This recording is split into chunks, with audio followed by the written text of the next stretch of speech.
C'est dimanche que nous connaîtrons l'épilogue de l'Euro de football.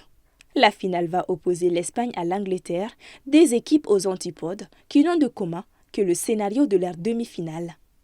Rapidement menée par la France grâce à un but de Randal Kolo Muani, l'Espagne a renversé la vapeur pour s'imposer 2-1.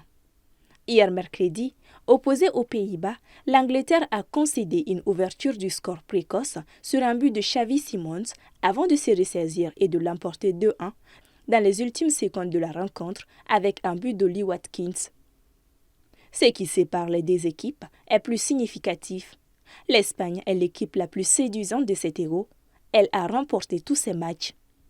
En poule, elle s'est défaite aisément de la Croatie de Luka Modric 3-0, battu l'Italie 1-0 avant de boucler cette phase par une victoire 1-0 contre l'Albanie.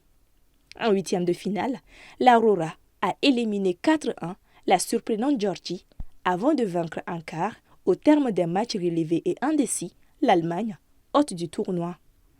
Le parcours a été plus que compliqué pour les Anglais. Classée parmi les favoris du tournoi, du fait de sa constellation de stars, la sélection anglaise a remporté son premier match sans briller 1-0 face à la Serbie. Elle a par la suite concédé 2 matchs nuls 1-1 face au Danemark et 0-0 contre la Slovénie. En huitième de finale, au bord de l'élimination face à une teigneuse formation de la Slovaquie, les Three Lions ne doivent leur salut qu'à un retourné acrobatique de Jude Bellingham dans les arrêts de jeu. Il s'impose finalement 2-1 après prolongation.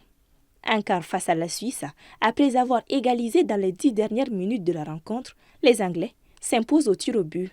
C'est désormais une nouvelle chance qui s'offre à eux de remporter l'Euro pour la première fois de leur histoire. Il y a 3 ans à domicile, l'Angleterre avait perdu en finale face à l'Italie. L'Espagne, de son côté, en cas de victoire, deviendrait l'équipe la plus titrée de l'histoire de l'Euro avec 4 sacres.